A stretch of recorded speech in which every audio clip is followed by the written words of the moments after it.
अस्सलामुअलैकुम my YouTube family, कैसे हैं आप सब। उम्मीद है आप सब खैरियत से होंगे, ठीक ठाक होंगे। आज मैं आप लोगों के साथ मछली का कीमा बनाने की रेसिपी शेयर करूंगी। रेसिपी स्टार्ट करने से पहले अगर आपने अभी तक मेरे यूट्यूब चैनल को सब्सक्राइब नहीं किया तो मेरे चैनल को सब्सक्राइब करें और साथ में लगी बेल आइकन पर क्लिक करें, जिससे मेरी हर आने वाली वीडियो पहले आपको देखने को मिलेगी। तो जी सबसे पहले यहाँ पर मेरे पास है 8 साबित मछली। इसको बांगड़ा मछली कहते हैं। इसका हमने सर निकाल देना है और काट कर साफ़ धोकर रख देना है। अब हम इसमें डालेंगे 1 खाने का चम्मच लाल मिर्च पाउडर, आधा चाय का चम्मच नमक डालेंगे। नमक आप अपने हिसाब से डालें। नमक लगाकर हम इसको मिक्स करेंगे।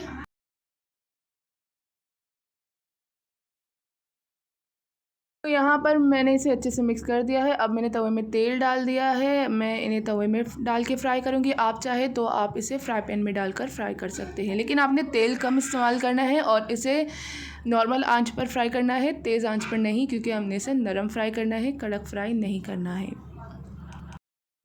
अब यहाँ पर मैंने इसकी साइड्स चेंज किए हैं। अब हम इन्हें दूसरी साइड फ्राई होने के लिए रख देंगे। तो यहाँ पर ये फ्राई हो चुका है। अब हम इन्हें निकाल देंगे। तो ये आप देख सकते हैं मैंने इन्हें बिल्कुल नरम फ्राई किया है। बस अब हम इन्हें ठंडा करने के लिए रख देंगे। अब यहाँ पर मेरे पास है 1 किलो प्याज चॉप की हुई, 10 दाने हरी मिर्चें बारीक कटी हुई, धनिया 1 गट्टी, टमाटर 2 दाने स्लाइस में कटे हुए, हल्दी 1 चाय का चम्मच, काली मिर्च 1 चाय का चम्मच, ज़ीरा 2 चाय का चम्मच, नमक हस्बे जायका, लाल मिर्च पाउडर 1 चाय का चम्मच। सबसे पहले हम देगची में डालेंगे आधा कप तेल। अब इसमें डालेंगे प्याज चॉप की हुई, बारीक कटी हुई हरी मिर्चें डालेंगे, ज़ीरा डालेंगे और इसे कुक करने के लिए रख देंगे जब तक कि प्याज गोल्डन फ्राई ना हो जाए।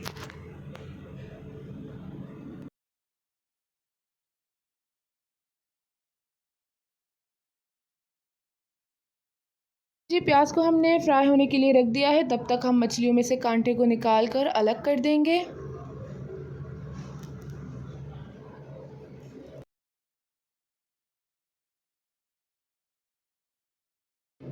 प्याज को मैंने गोल्डन फ्राई कर दिया है।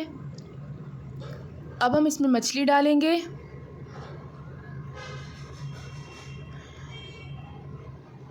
टमाटर डालेंगे,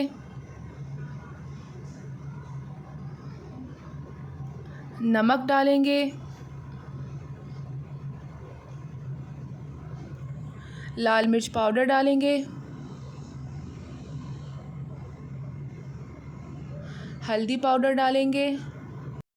अब हमें इसे अच्छे से मिक्स करना है जब तक कि इसका कीमा ना बन जाए।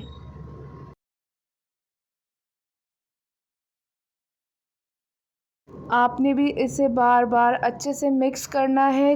तो जब तक हम इसे मिक्स करेंगे, इसी बीच में हमारे टमाटर भी गल जाएंगे। अब यहाँ पर मैं इसमें डालूँगी 2 नींबुओं का रस।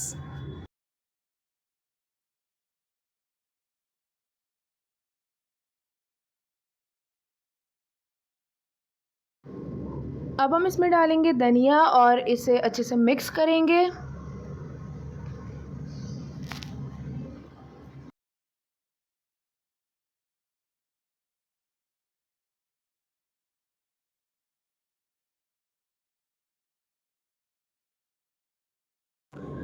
अब हम इसमें डालेंगे काली मिर्च पाउडर और इसे 5 मिनट के लिए दम पर रख देंगे। लास्ट में हम इसे धनिया और नींबू के साथ गार्निश करेंगे। तो तैयार है हमारे मज़ेदार से मछली का कीमा। अगर आप लोगों को मेरी ये रेसिपी पसंद आई तो इसे लाइक शेयर कमेंट करें। फिर मिलते एक न्यू वीडियो के साथ, तब तक के लिए अल्लाह हाफ़िज़।